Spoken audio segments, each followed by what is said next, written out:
So we might have created a game in which you scream to control the character. And you might be wondering, why? That's actually a good question.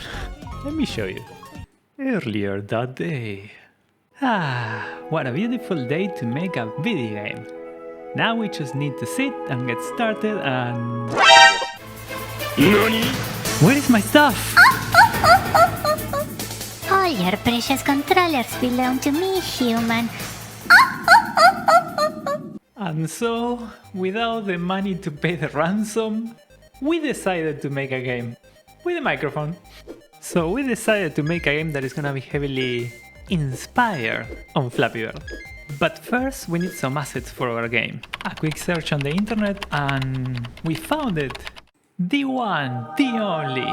There are a ton of free assets on his website, so don't mind me if I borrow some of those. The first thing that I want to create is the illusion of movement.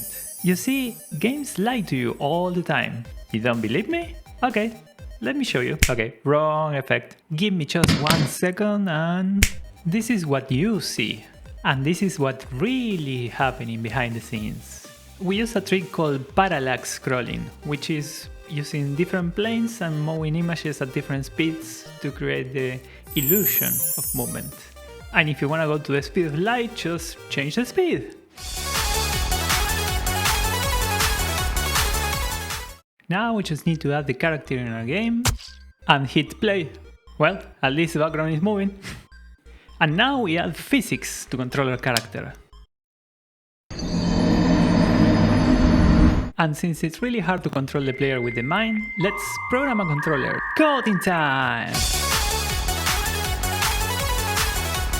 Control, we are ready to begin test. Initiating countdown. 3, 2, 1, go! Whee! Control, we lose the target! Whee! Target is about to break into the atmosphere. You're loud and clear, and anything else to report? After a successful rescue mission, we have our co-astronaut back and the controllers are working. Good job, everyone! Next is the pipes. I created some texture for the pipe, so one for the top and one for the body itself, and this is how it looks in the end. The square part is the collider that will actually hit with the player.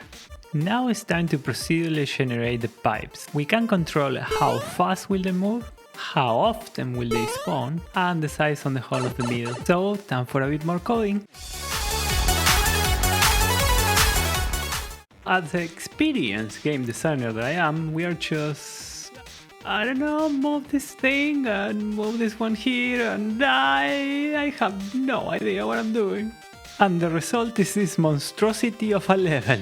Pro gamers only. And this is the final result, in which we can actually play the game. Now it's time to add some juice to our game. First we'll add a trail to the character in the form of a rainbow.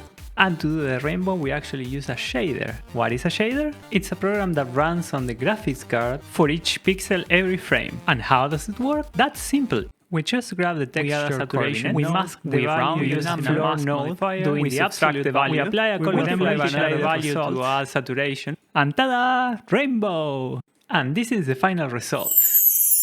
Nice! Next is adding some animations, so we add a squash and stretch, and we add the effect every time we jump. Here we can see it at half the speed. And for the finishing touches, particle scissors. And we add it as a reward every time that the players successfully pass through the pipes. But do you hear that? Probably not, because we have no sound. But I have an idea how to fix it. Since this is a game about a koasho, I brought an expert. Meet Naru. Naru, what sounds do you make?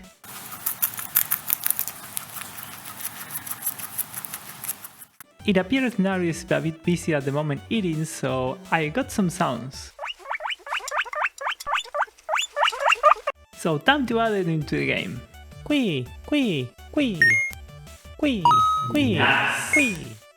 And at this point I know what you are wondering. Didn't you promise that we will play with the microphone? Where is the microphone? Whoa, okay, let me show you. If you ever played a sound, you probably seen these kinda wiggly bars playing around somewhere. That is a representation of the waveform, which is just saying data over your audio. With this, we define a threshold, and if the sound crosses that threshold, we jump. Now we just need to program this, so... If I scream, it jumps. Yay! Next is adding some UI. We add HUD for score, game over menu, and the main menu so you can change the settings. And for the finishing touches, I asked my good friend Rodrigo García to put a soundtrack together for the game.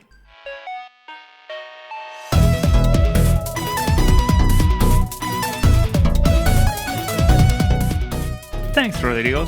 Very cool. I leave a link on the description so you can go and check out his channel. And so we created this masterpiece. I will put the game on itch.io so you can play it, and I think that's it, right? Introducing Jumpy Kobayashi, Android edition. Bored in your commute to work? Not anymore. Play Jumpy Kobayashi and annoy all the passengers around you. Went to the cinema and the movie is really boring? No problem! Play Jumpy Kobayashi! Having an office meeting and you prefer to die than being here a second anymore? Yes, you guessed it! Play Jumpy Kobayashi! And show them everyone at work a good time! Available on itch.io and Google Play Store. Get it now, gamers! Subscribe!